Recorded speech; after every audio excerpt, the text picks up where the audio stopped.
Hello, and welcome to This Isn't Cereal in My Bowl, a podcast about music and friendships. I am your host, Matthew Nyman, and with me is my co-host, Ian Compton. Ian, how's it going today? I'm doing pretty good, buddy. Man, doing pretty good? Just hanging out. I'm a little sweaty in my hot New York City apartment where they don't know how to regulate heat in the winter. Man, I understand that one. Hey, at least you have air conditioning. I'm just kidding. What were you saying? At least you have air conditioner, though. That's one thing we don't. It doesn't work anymore. It just blows out this kind of. It's not even cold. I don't even know what you would classify it as. Kind of that in between. But so today, in our bowl, we have a very, very interesting album. They kind of bring back the British emo rock style, and it's a band called Basement. And on January 29th this year, they released an album called Promise Everything, and that's going to be our main focus today. We're also going to listen to, we're going to talk about some stuff that we've been digging lately, the music we've been listening to this week, and then we're going to talk about what's coming up in the music world, what's new, what's hip, what's exciting. And then, as always, we have a little friendly competition as well, so I'm going to quiz Ian on a couple of questions. He's going to quiz me, and we're going to go from there and see who comes out on top. Sounds good, buddy. All right, so what have we been digging this week? Well, I'm still on the Beatles, man. Still on the Beatles? Oh yeah, Sgt. Pepper's, Abbey Road. I'm at the okay. Sgt. Pepper's, Abbey Road, Revolver. They're my three favorite. She Said is such a great song. It's so underrated. Off of Revolver. And then just the whole Abbey Road, it's all good, man. I mean, you can't really beat it though. Like that is the best. I mean, especially Revolver. The more I think about it, I think Revolver might actually be my favorite Beatles album. It's just so good. It's so good. I think that, and then I listened to Abbey Road, and then I listened to Sgt. Pepper's, and I'm just like, they're all good. They're all the best. They're all the best. They're all the best. I was gonna say on this side of the lake, I've been listening to a band that kind of has a pretty bad, heavy name. They're called I Heart Hiroshima, but they're so good. From the sounds of it, it sounds like it would be like a metal band, but they're actually this pop rock, very dry sounding band that has a couple albums out, and they're just such easy listening, and they have very happy sounding tunes, and they're very upbeat, but they're just so good. They have this one song called Who I Was, and it's got guy and girl vocals just back to forth. It's amazing. I absolutely love it. Ooh, I'll have to check them out. I'm kind of digging the name, actually. I think it's been enough. The years have passed, so we can name things that it's okay. Well, yeah. I mean, that's kind of a sour period, but actually a weird fun fact. When I was in Texas doing my technical training, I actually met a lady who survived the Hiroshima blast in World War II. Really? Which was crazy. Yeah, she met whenever she ran into Wolverine and he dragged her down a hole. That's not the story she told me, but it was pretty. Oh, okay. It was pretty close. It was pretty close. She's not the Silver Samurai. No. No, she it was weird because she actually met an American during World War II. Ended up doing the whole like Romeo and Juliet thing, falling in love, even though the Allies and the Axis were sworn enemies at the time, and they were talking. And after the explosion, he freaked out trying to find her, and he found her, and they got married, and they moved to the States, and she's been living in Texas ever since. So it was kind of crazy. Like hearing her story was pretty incredible, actually. That's beautiful, man. Yeah, it was something else. It's touching. It was really touching. Now you got me all thinking about things. thinking about love and what it'll do to someone.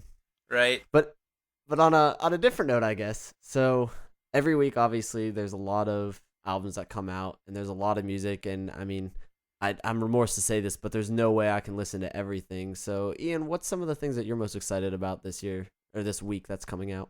Well, I personally am not really. I haven't really found anything that stuck me with this band. I'm not really into them. Still need to discover it. But Animal Collective is going to be coming out with their new album, Painting With. That'll be out the 19th. They've premiered it at a Baltimore airport like a few months ago, and if you were lucky enough to be there, you could hear it. But they're like a psychedelic pop band. You know, Panda Bear is a big member that's in it, and he came out with Panda Bear Meets the Grim Reaper last year. It's big, electronic artists, like avant-garde electronic folk kind of stuff, and it hasn't grabbed me personally, but I'm still interested, and I'll probably check it out. It's their first album since 2012, Centipede HC. That comes out the 19th next week. So who would you kind of compare Animal Collective to in a musical sense? They're kind of their own thing, honestly. They're definitely their own thing. A lot of bands, there may be bands I could say that sound like them, but they are their own thing. Awesome. And I don't really fully understand it. It's one of those bands, I don't know. They have a lot of albums. This is their 10th album. To me, that's a little daunting of a task to get into a band that late in the game, and then sometimes it just takes one song, though, to grab you, and then you start to fully understand. I just think I'm waiting for that song to grab me. That's honestly, I can see that. That's as odd as it sounds. That's what's happened with me and Thrice. It took a couple of songs to grab me, and then after I heard Deadbolt, it was Deadbolt, I was absolutely in love with them, and they had 2 albums out at the time. Mm-hmm. So it takes some time. Oh yeah, it was like me with Radiohead a few years ago. I didn't get into Radiohead till after King of Limbs had come out, and I heard a few tracks off OK Computer that I liked, but then I heard In Rainbows in its entirety, and then I was set. That album's amazing, absolutely amazing. Well, I tell you what though, that's not the only thing coming out on February 19th. I just saw this today actually, but Sun Kill Moon's coming out with a new album, which really excites me. Really? Another one? Yeah, another one. So we'll see what happens. I mean, they're always, well, I guess he's always a very guilty pleasure of me, but ever since I was listening to Red House Painters way back in the heyday, back when I was in like 8th grade, I've just always enjoyed when he comes out with a new album. It's never been anything revolutionary for me, but they're just good albums. They're just nice to listen to, so I'm pretty excited about that. Yeah, I didn't listen to Universal Themes last year, but 2014, I really enjoyed Benji. Yes, Benji was really good. Very good. Really good. No, yeah, that's on my radar now. Yeah, so we'll see what happens. Was there anything else you found that's kind of... That's about it so far, I think. What I could find on the interwebs. Slow goings in the beginning of the year, you know. It always is. It's the same for movies. I mean, the crappy horror movies that everyone secretly enjoys comes out, and then you kind of wait and see what you can come up with. But if we're on the topic of movies, I was actually listening to WTF with Mark Maron the other day, and he had Michael Moore on. And I've never watched any Michael Moore movies, or I know a little bit about him, but he was talking about his new movie. I think it's called Who Do We Invade Next, or Where Do We Invade Next? And I want to watch that, actually. It comes out would be this podcast. Really? Yeah, so it's just talking about movies. I'm interested in seeing that. Might have to check that out. I've always kind of disagreed with Michael Moore. I think he's a little over the top, but in the same regards, that being my job and kind of seeing who we invade next is my job. So I'm curious to see his viewpoints on it. Not saying I would agree or disagree, but well, no, I think it's a lot more tamer what he was talking about and stuff, and it's just him going to different countries and just seeing how they're run and stuff, and how we could run things differently. That would be really interesting, actually. But that's all I got over in this end of the I lake. I like that.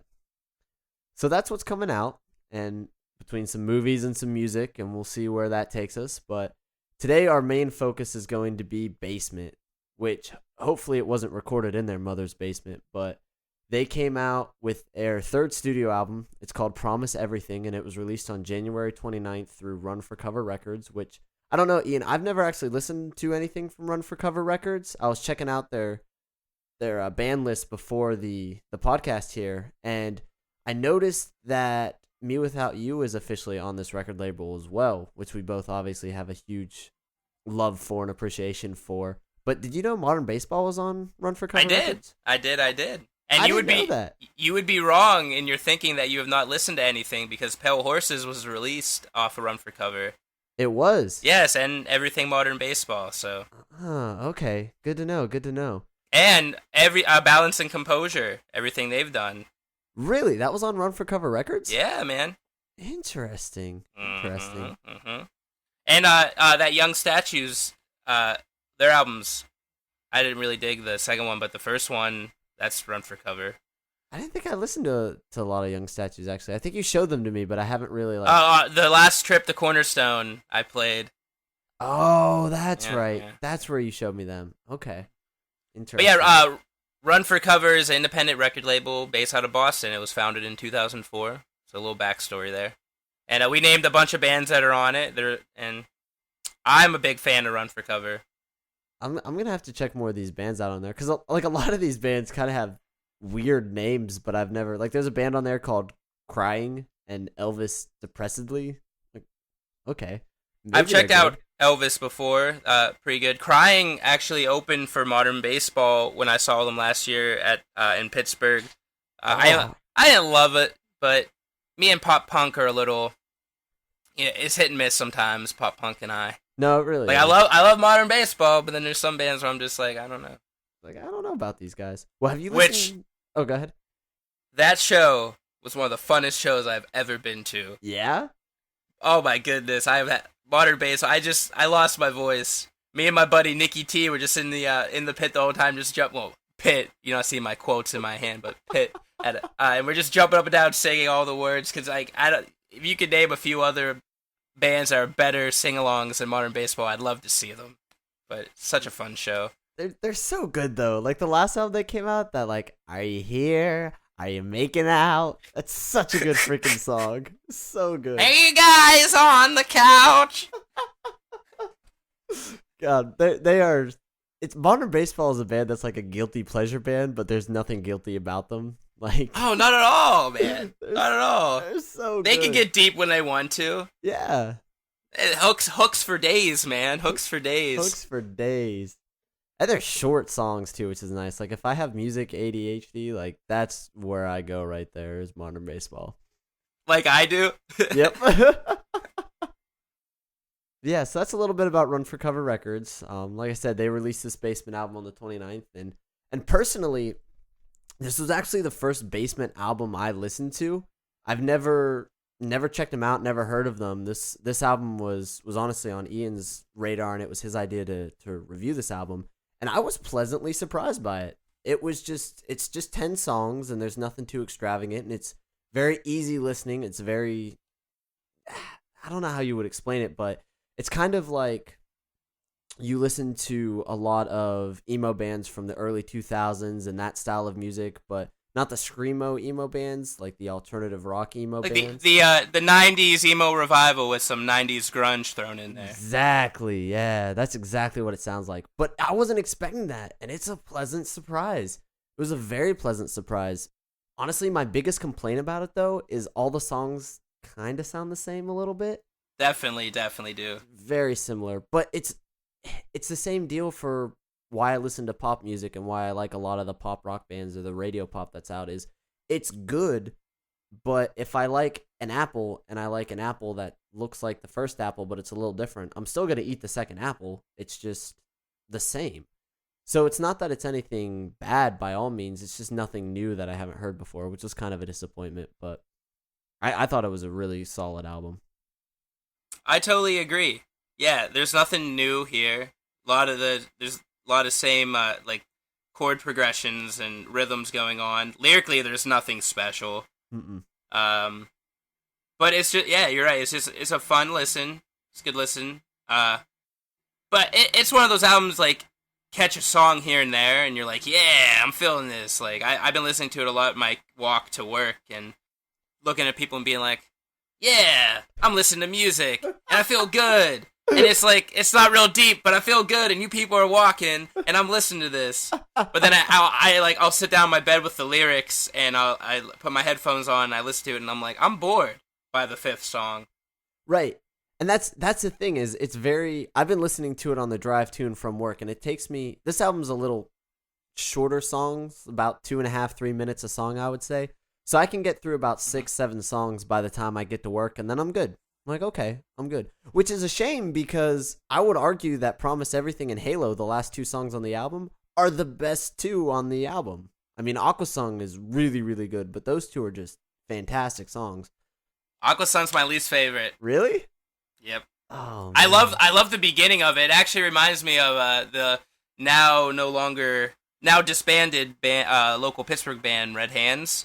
Just when it comes in with that chord and the crash, mm-hmm. And that's the only part of it. But I miss them. They were one of my favorite bands from the hometown.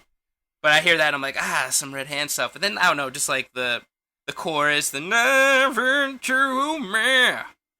I don't know, it's just not for me. Not for you. That's okay. But Promise Everything is one of my favorite songs. Promise Everything is a great song. They really nailed it on that song. And actually, let's talk about some favorites. My other favorites are Hanging Around.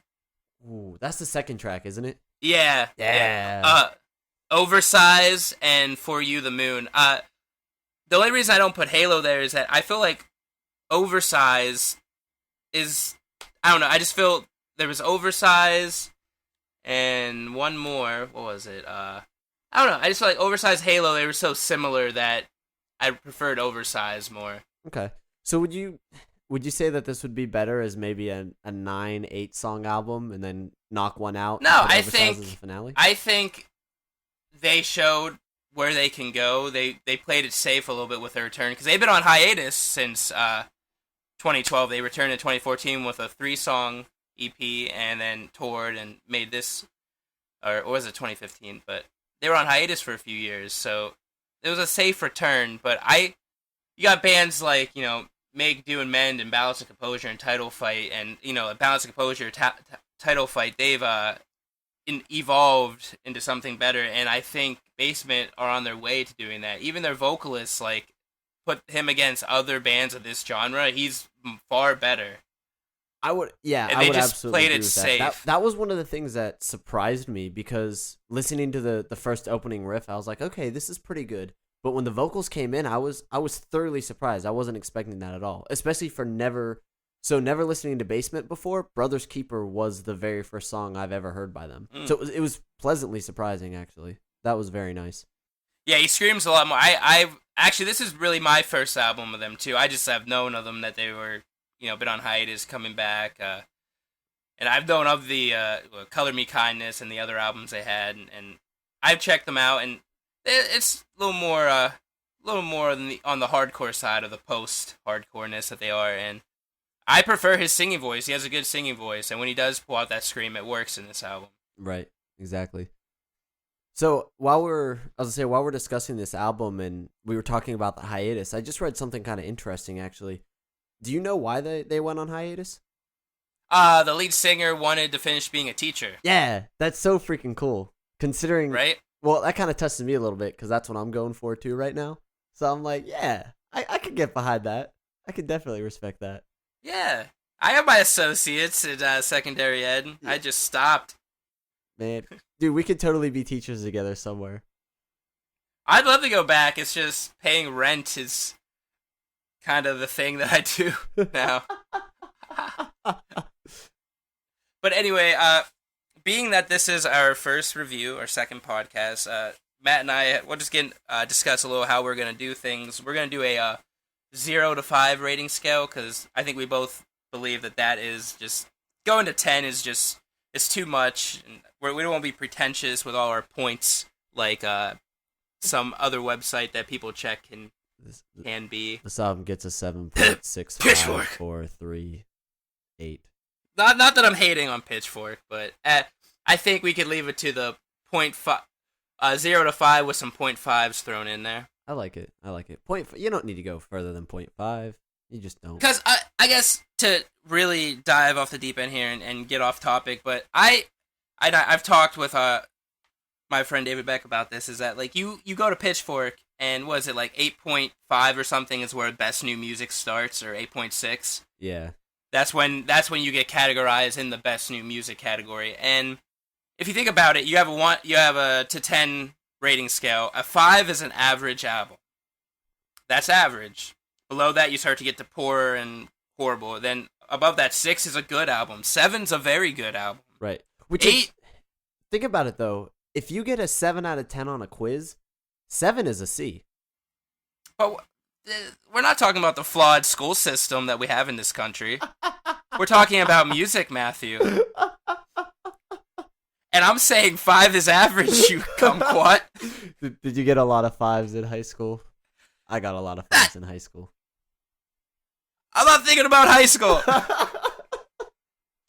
I had a good time in high school. But what I'm saying is you see a 7 and you see that and you're like, that's not that good of a rating. But it is. Right.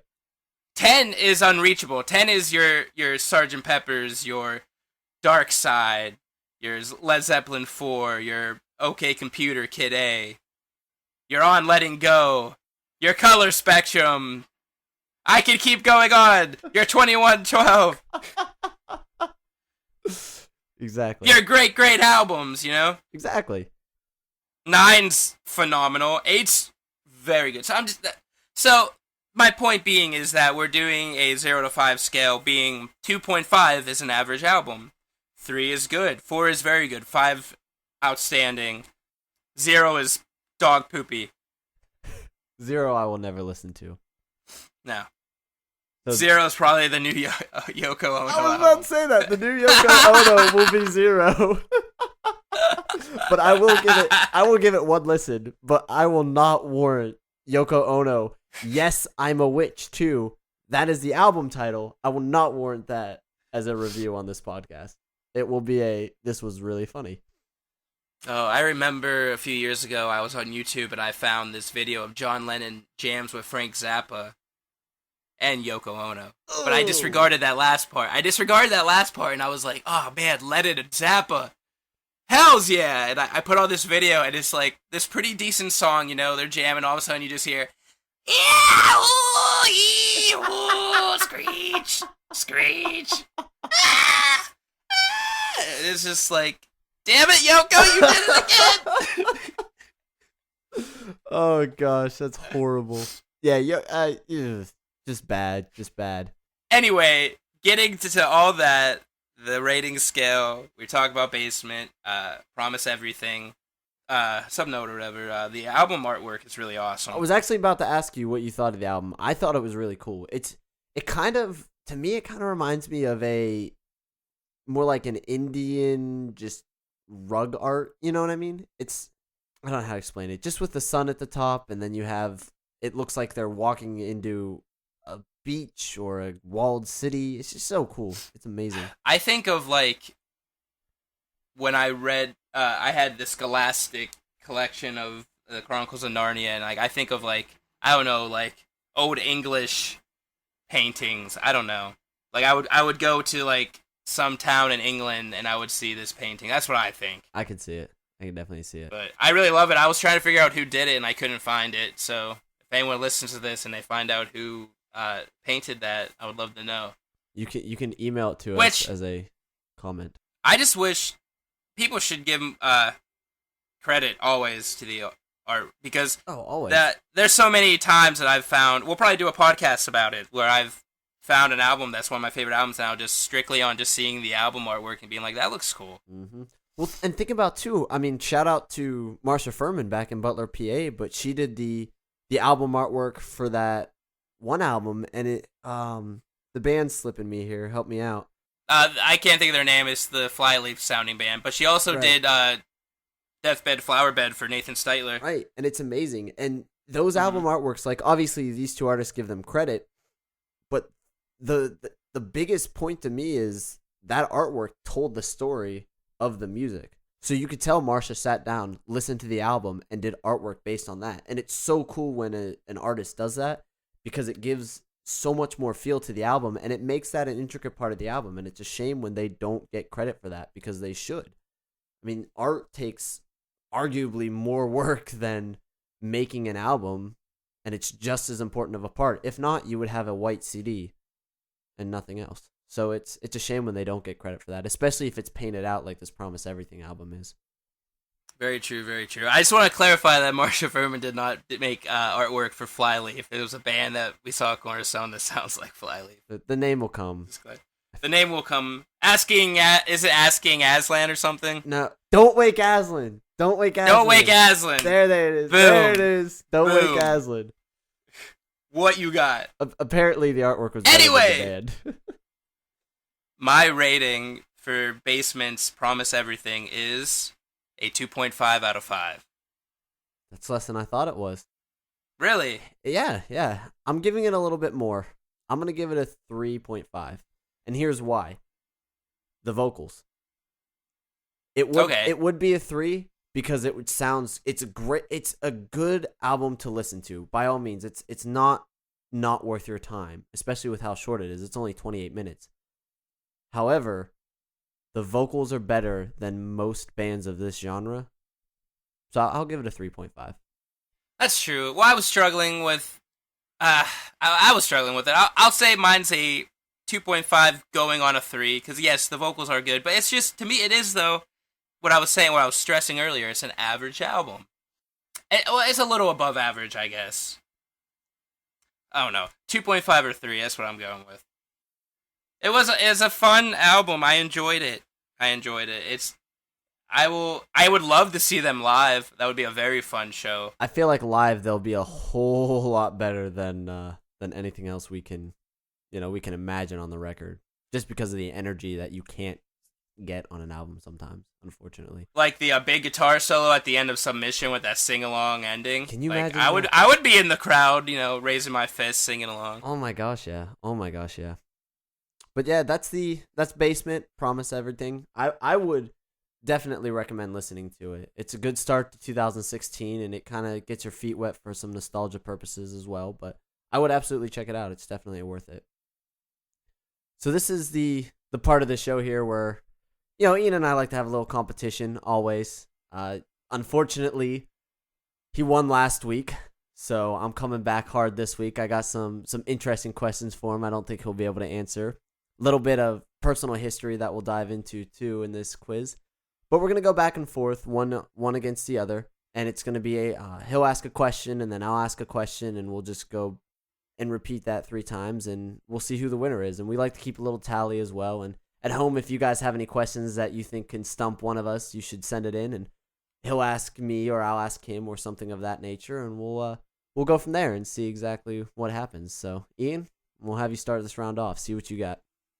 No, I'm ready to beat you again. You ready to beat me again? Okay. We'll see. All right, yeah.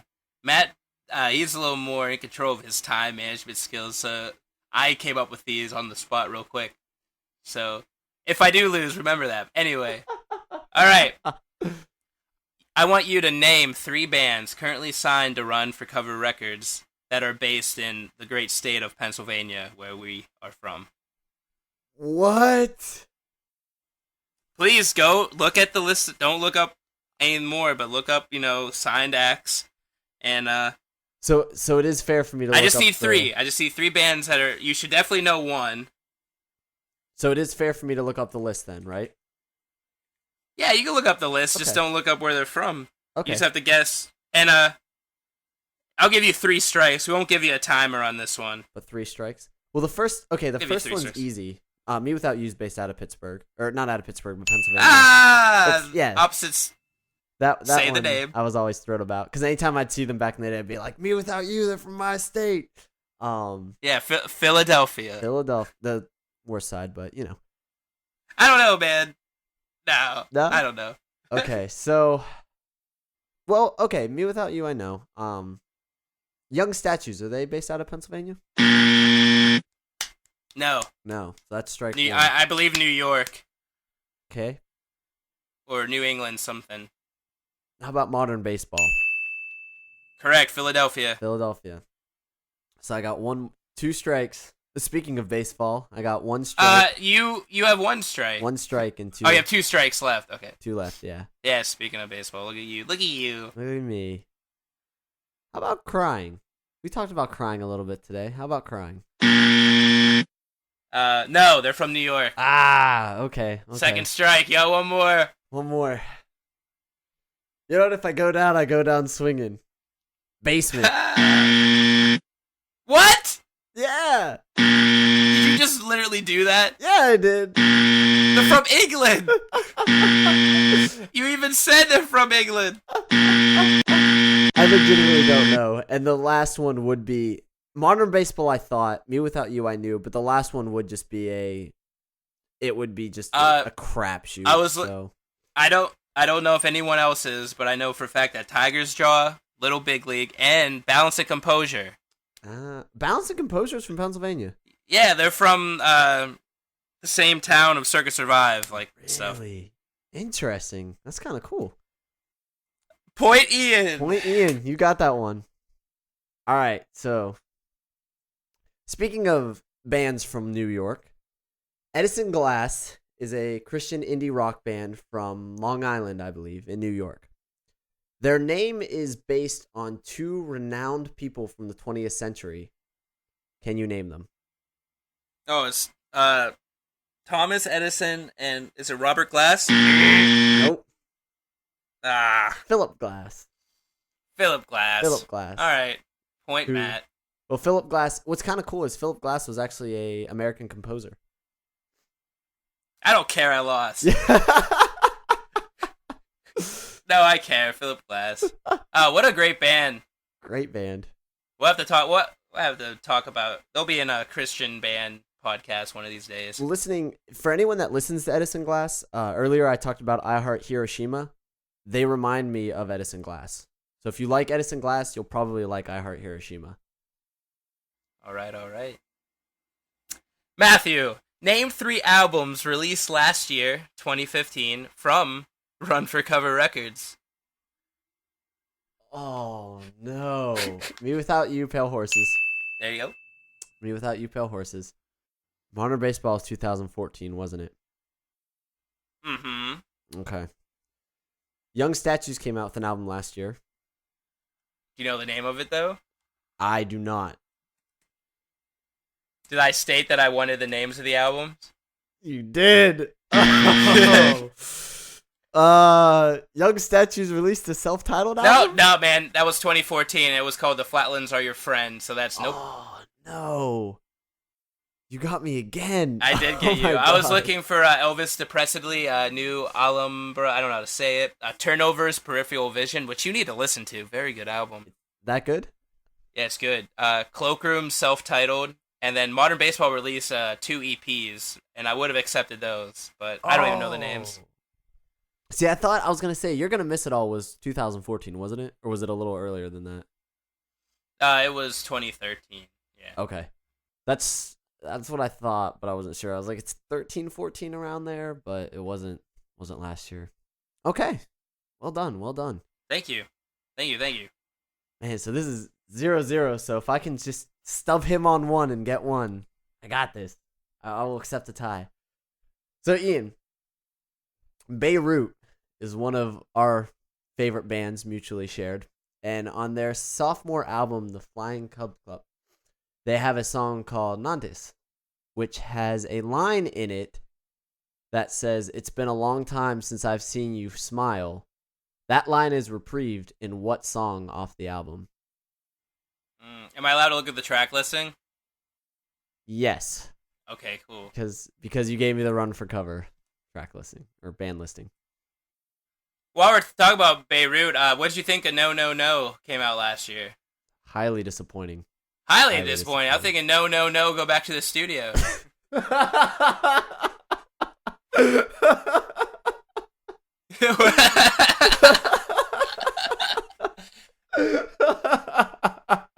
Oh man, I haven't listened to the Flying Club Cup in such a long time. All right, Saint Apollonia. Nope.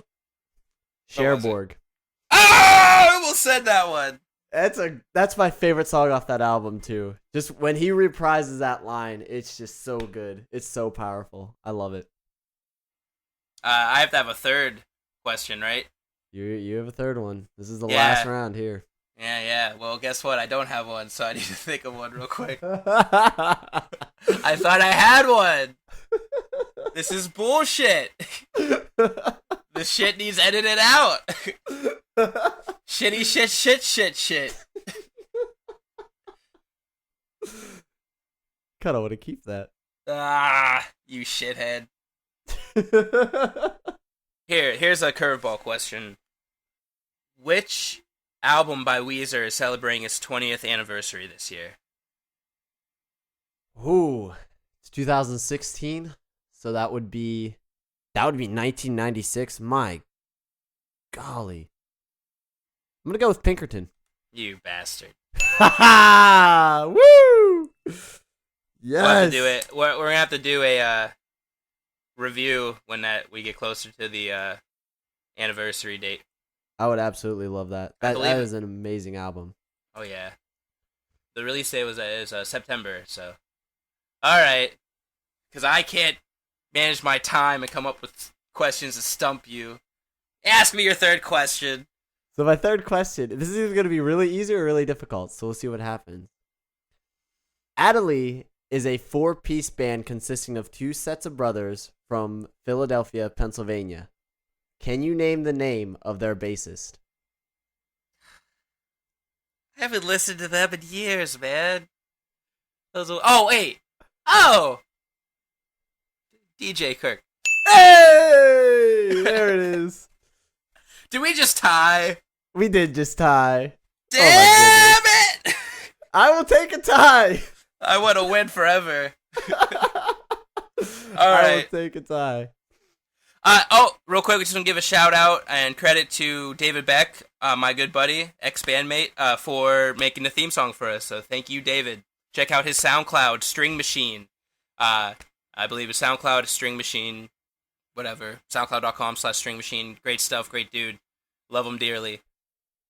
Very great, dude. Wait, thank you all for tuning in. This has been episode 2 of This Isn't Cereal in My Bowl. Please, if you like it, share it with your friends, with your families, with your loved ones. You can check out our Facebook page. You can check out the podcast on various websites that we'll have up there. We're trying to get this on iTunes as well, so you'll see it up on iTunes with the big leagues. And again, thank you so much for tuning in, and we'll see you again next week.